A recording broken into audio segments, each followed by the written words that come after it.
Isang matinding revelasyon ang ibinunyag ni dating Pangulong Rodrigo Duterte matapos itong pangalanan si Pangulong Kuting Jr. bilang bahagi umano ng kanyang drugs watch list. Sa isang pahayag, sinabi ni Duterte matagal na niyang minamanmanang ang ilang opisyal ng gobyerno na may kaugnayan sa illegal na droga at hindi raw malayong isa si Kuting Jr. sa mga ito. Ayon kay Duterte, dapat umanong mag-ingat ng taong bayan at maging mapanduri sa mga lider na nasa pwesto. Dahil sa pahayag na ito, maraming opisyal ng gobyerno at mga taga-suporta ni Kuting Jr. ang agad na bumwelta at itinanggi ang mga paratang. Ayon sa Malacanang, isa lamang itong paninira upang pahinain ang kasalukuyang administrasyon. Gayunpaman, may ilang grupo na nananawagan ng masusing imbestigasyon upang matukoy kung may basihan ang akusasyon ni Duterte. Sa kabila ng kontrobersya, nananatiling tahimik si Pangulong Kuting at hindi pa nagbibigay ng opisyal na pahayag tungkol sa isyung ito. Samantala, patuloy na sinusubaybayan ng publiko kung maglalabas pa ng dagdag na ebidensya si Duterte upang patunayan ang kanyang akusasyon. Maraming nagtatanong kung ito ba ay bahagi ng lumalalang sigalot sa pagitan ng dalawang kampo o kung talagang may malalim na dahilan sa likod ng mga revelasyong ito. Habang umiinit ang usapin, isang bagay ang tiyak, mas lalong nagiging tensyonado ang politika sa bansa. At yan nga ang balitang ating pagkakatutukan. Ngunit bago ang lahat, siguraduhin mag-subscribe at i-hit ang notification bell para sa patuloy na pagtutok sa mga sulyap ng bagong balita sa tunay na boses ng masa.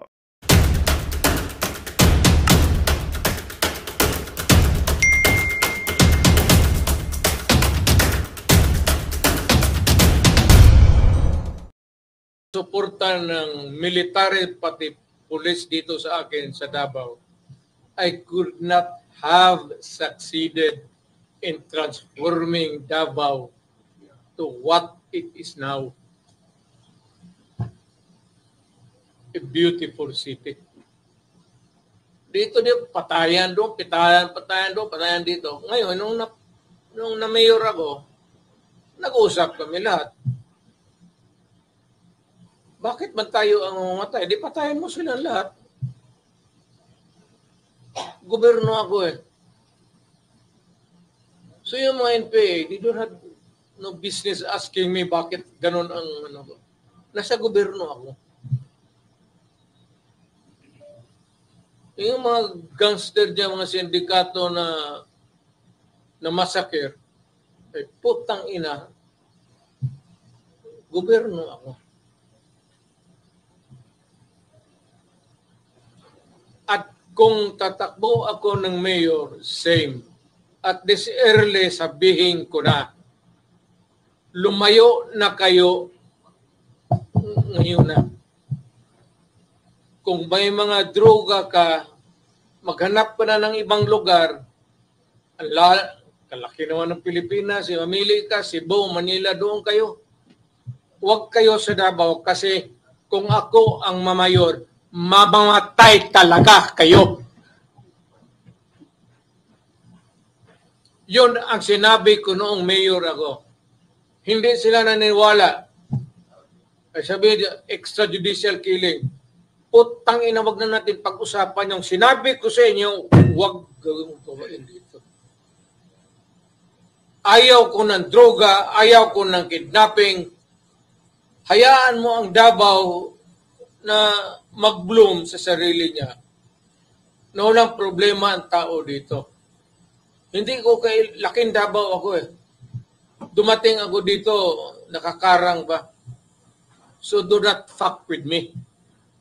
This is my city and I want it a peaceful city. At hindi naman ako nakikialam sa tao dito. I just want a peaceful city. Kaya kung mamayor ako, umalis na kayo kaagad. Kasi pag inabutan ko kayo, patayan talaga tayo. Pati yung human rights, sabihin ko na ngayon. Kayong dapat yung human rights, i-contact na nila yung kung sino itong mga ulol na to. Kasi mamamatay talaga yan. Ayaw ko masira ang mga anak natin. Ayaw ko masira yung syudad ko.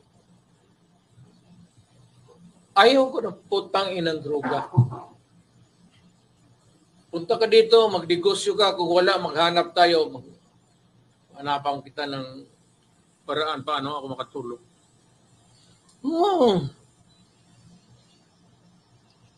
gobyerno to. Dapat ang gobyerno tarong. Kung magpasok ka dito, mag-hold up ka, magpabili ka ng droga, naghanap pa ng kamatayan, putang ina.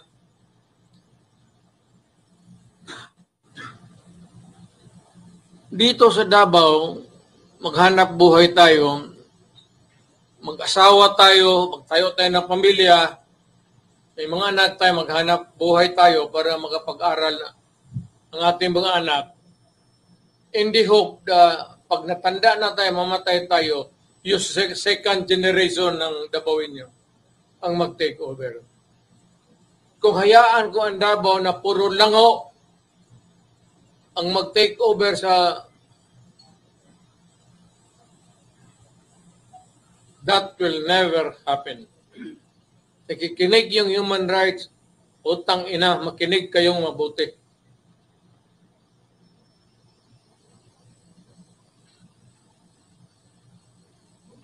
Just one word. Do not fuck it here. Basta ako mayor, hindi naman ako istrikto. Nakakamali yung tayo, traffic. Wala yan. Kung yung mga droga, mag-hold up ka, mag-kidnap ka, do not expect na pag mag-enkwentro tayo, bubuhayin kita. Nag-warning na ako sa'yo. Kayong mga hold-upper, tapos i-rape ninyo yung mga biktima ninyo, patpatayin ninyo, kunin ninyo yung pera. Do not expect na kung ako ang mamayor, mag-enkwentro tayo, bubuhayin ko kayo. Talagang papatayin ko kayo. Dapat makinig ang human rights dyan. Kaya dapat yung human rights magkampanya. Magkampanya sila todo. Huwag kayong bumoto kay Duterte.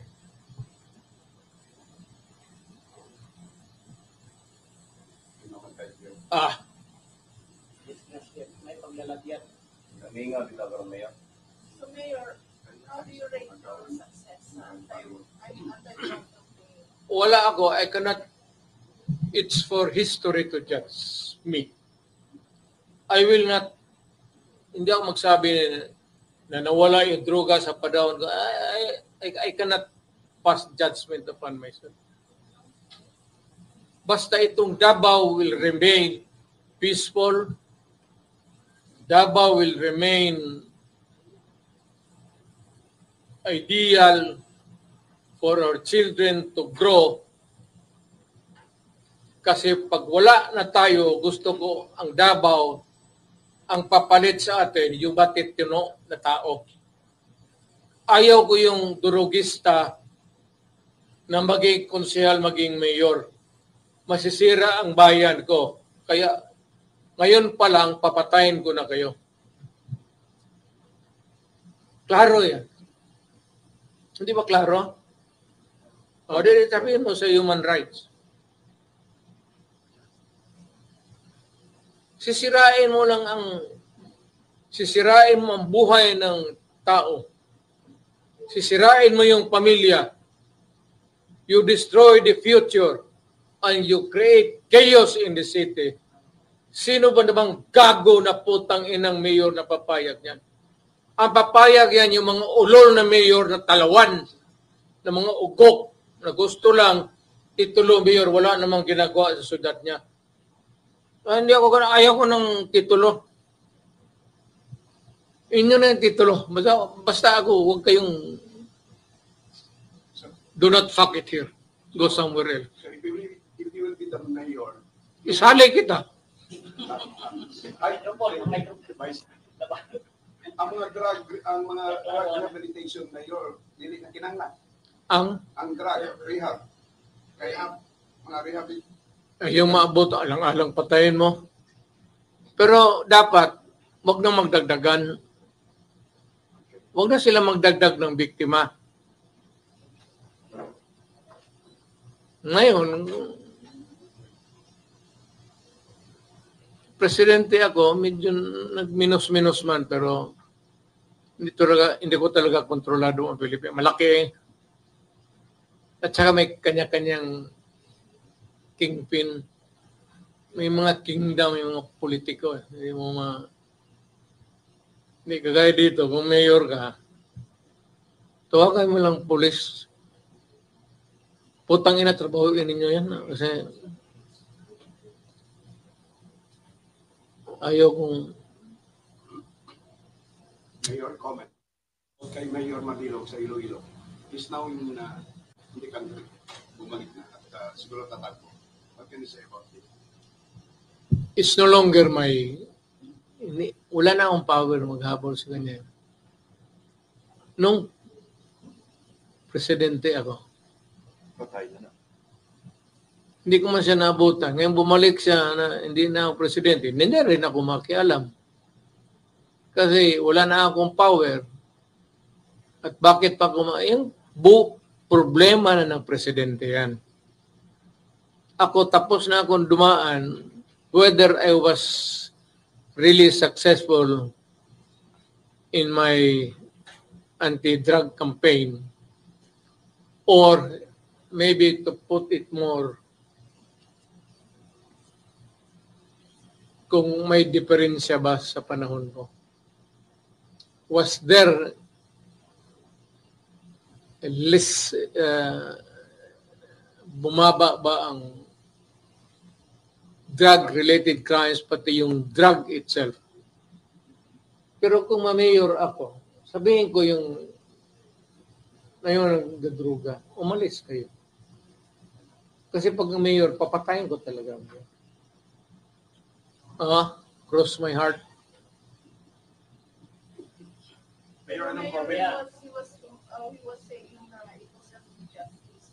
So, ginawa sa kanya. Sino? Mabilog.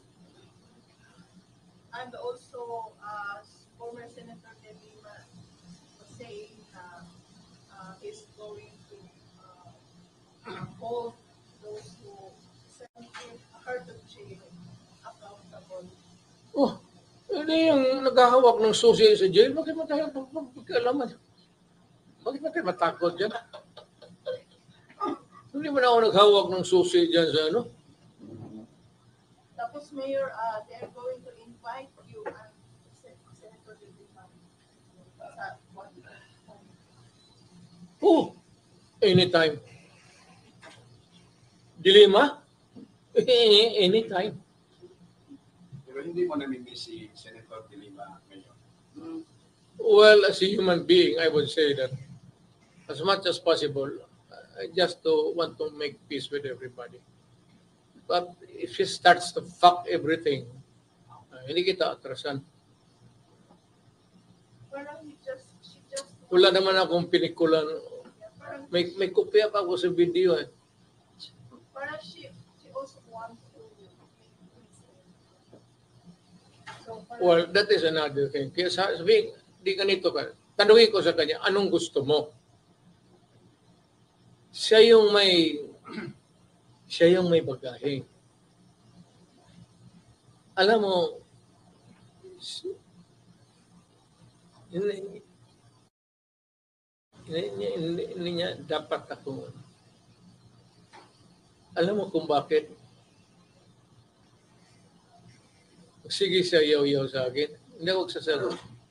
Bitawan ko lang yung video ulit. Magpakopya ako. Pati sa Amerika, pabili ko doon sa retail na mga X-rated. Yung mag-rent, naman daw ito kinuha. hindi magtinood. Tanawa ni Mayor. Tanaw sa Mayor. Kami mga Gusto niya tignan uli. Sabihin niya uli yan. Kasi bitawan ko, sabihin mo. Pero Mayor, Sabihin mo, sabi ni Duterte, you make that statement again publicly. And I will prove publicly na ikaw yung sa picture. video. Pati yung totoo. Tanawa na yun. Ayun, nakapili. Babae, nakapili na malaki. Comment po sa pag-meeting ni VP Sara and former VP Leno. Hindi akong nakikialam dyan. Wala. Tsaka wala akong alam. In fairness. To me, to them. So I cannot comment. Maiso pre-rally nakatabang sa administrasyon doon ay paano mag-diktador. Tungod ilang gustong inindahan ang atong 1987 Constitution from presidential to parliamentary. So, bot pasabot nga gustong mag-diktador sama siya nga mahal. Nakatabang ang Maiso pre-rally. Padayon pa bang Maiso pre-rally?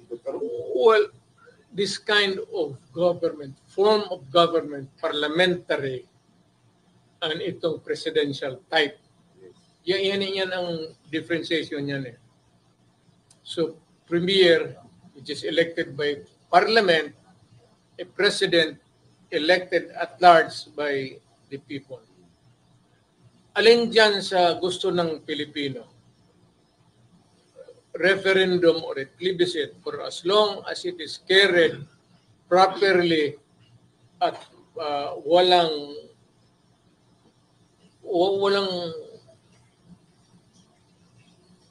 mga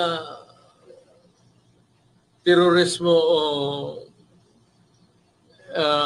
yung i-corrupt mo yung electorate, I will go along with the wishes of the people.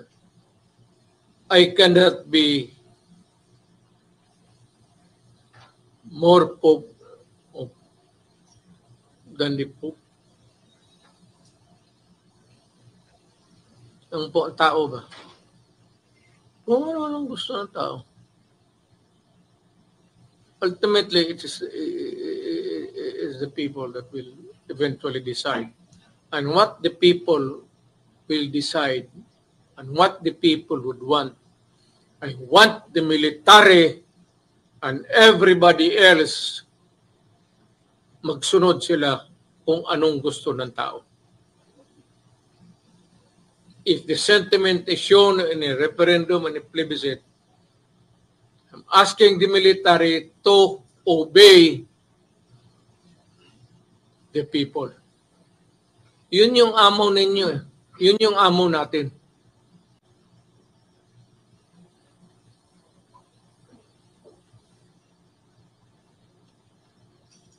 Else.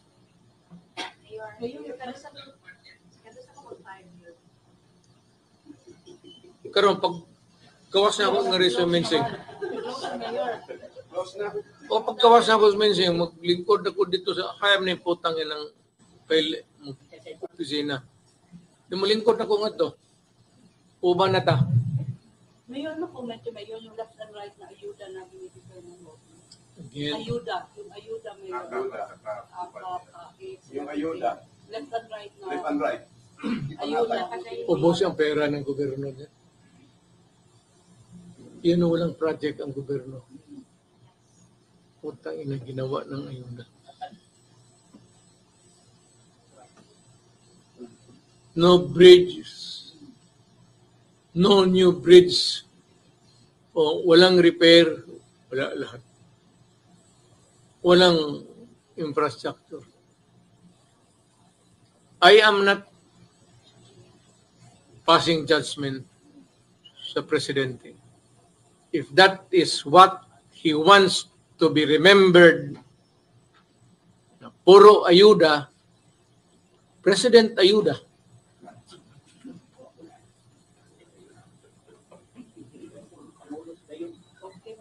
I don't know what's my, ano ang tawag niya sa akin. Ako siguro, presidency putang ina. Meron ng comment kung sabi ni VP Sara na yung national budget daw ang naghawak ni si Santico at saka si Speaker Morales. Sila yung kabutbuhon. Totoo naman talaga yan. That's the reality of ang makakorek lang yan talaga. If they want to correct it, ang military. But itong military kasi, medyo may ewan ko, I do not want to say the word. You know, if you're in military, just like in the other countries, hindi ka pwede magkudeta tapos ibigay mo kinabukasan, ibigay mo rin sa mga putang ina na Kaya ka nga nagkudita kasi hindi mo nagustuhan, tapos iiwas sa uli mo. Kung magkudita kayo uli, bigyan mo ng, how would I call it? Bigyan mo ng panahon na maghinog yung reforms na gusto nila. Hindi ba kaya magkudita kinabukasan, ibigay mo kagad balik? So, Mayor, You're wasting your time. are you saying that you're in favor of military? Hindi rin. Kasi, but I would not, kung magkudita sila, hindi ko sila pipigilan. I am sure that itong mga to, mga bright to, galing ito PMA, dinidikdik pareho rin yan sa AB noon tayo, AB man tayo. Alam nila what is good for the country. Eventually, if they decide one day that they should go into one day they would realize that it would be futile, it's up to them. Wala akong ano.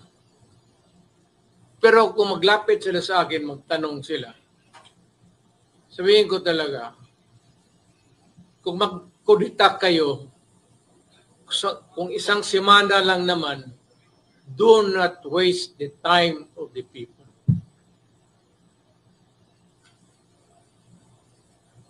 Pahinugin mo muna, then call for an election. Okay, talagang demokrasya man tayo. But you have to get rid of corruption, dyan sa lahat na alam nila kung saan hanapin yan.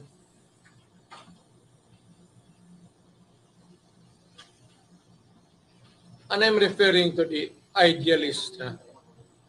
Yung mga bata, yung matatanda, wala na, beyond repair na yan.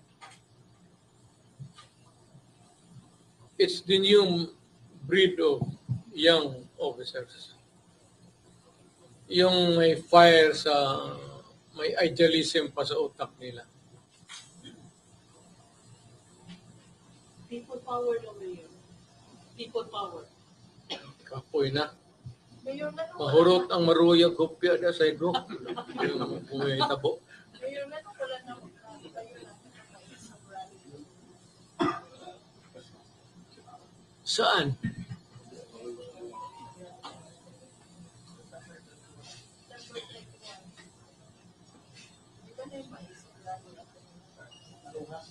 Is that because wala na rin pre-allocate income kayo facing nag-withdraw sila support?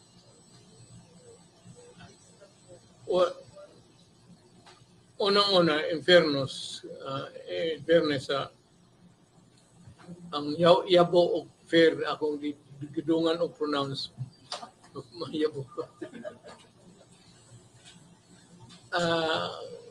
Yung Jesus Christ, they're not supposed to tinker with politics. My advice to them is to panaplin mo. Stay where you are. Sa religious lang tayo. What's your advice, Mayor? What's Your his decision was based on what advice? You're the one that thought. Istorya mo ni Pastor Kibuloy after. Huwag ninyo. Ayan ang sabihin ko kay Pastor Kibuloy. At alam ni Pastor Kibuloy yan. Na ayaw ko yung religious, hindi lang sa kanya. Yung religious denominations mo. Kikialam sa... Mayor, ang police lawyers ba, they are studying na yung mga statement, your statement before, both qualified for obstruction of justice. Sino ang... Yung mga lawyers, Sa... mga slayer prosecutor, they are studying yung mga statement before showing that you were, where was the pastor? Saan sila nag-graduate? Parang na-apply knowledge. Saan sila nag-graduate ng law?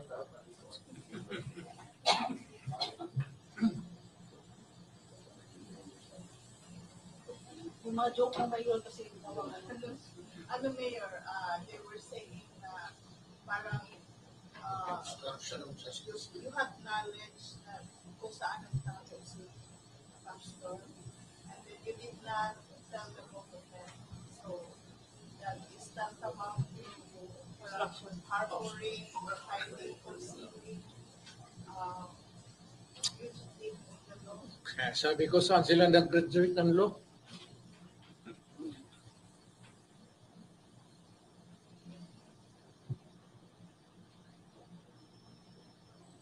To be more specific, this statement came from Torre, hindi yung nila. The police lawyers.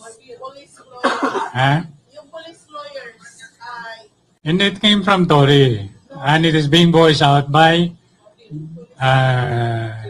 Bill. no sir, we were able to interview the police lawyers. Yung sa Region 11 and Region 12, they were assisting. Yeah, they're lawyers of Torre. Tell them to go back to law school.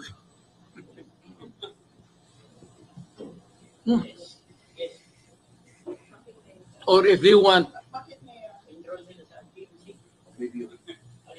hindi na kailangan obvious na. Mag-arrange lang na magharapan kami. And I will listen to them.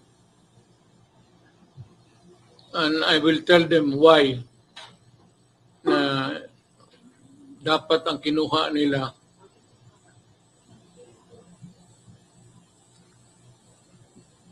commerce na lang.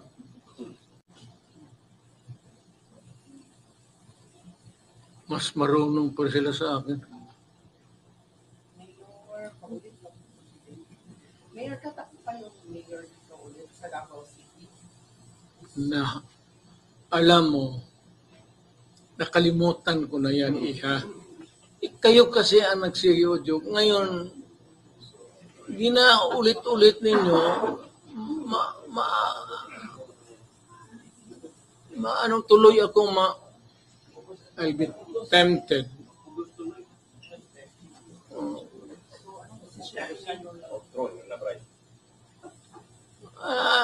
Ako, I will go with the majority view sa media. Yang wag tayo magbulan. Walang kaibigan. Ano ang dapat anong tingin niyo? Dapat ako maging mayor uli? Yes. Ikaw. Kaya tandot ako kung minong ikaw.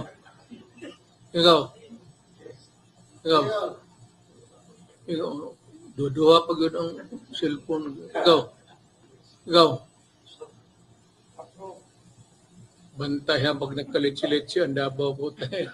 Mayor, ano yung nyo sagot, Mayor? Yes or no? Tatak po tayo, Mayor? Yes or no? Bakit ganyan? Confirm na lang kanina. Bakit ganyan? Confirm na lang kanina. Nasagot naman yan kanina, ulit yun. Mayor, meron ka ng kalaban. Sino? Si Bishop. Kubos. Alam mo, may sarili rin akong hindi na ako Roman Catholic eh. May religious sect rin ako. Ang ranggo ko doon, Cardinal. Labanan ito ng Bishop at Cardinal. Maganda ito. Kasi ang plataforma niya, tanggalin niya yung cashier's office ng SPMC para wala na daw mabayaran yung tao. Libre na lahat ng pag-hospital. Tanggalin niya yung opisina ng cashier. Wala na daw cashier ng SPMC. Putang ina. Okay yan. Yan na lang. Sabihin mo sa kanya. Magandang balita ang hatid namin sa inyo ngayong araw. Sa pagtatapos ng aming balitaan, nagbigay kami ng mga mahalagang impormasyon. Maraming salamat sa pagtutok at pagsuporta sa aming programa. Huwag kalimutang manatili sa mga susunod na araw para sa mga bagong balita at mga kwento na dapat nating abangan. Mula sa Boses ng Masa, magandang araw, Pilipinas!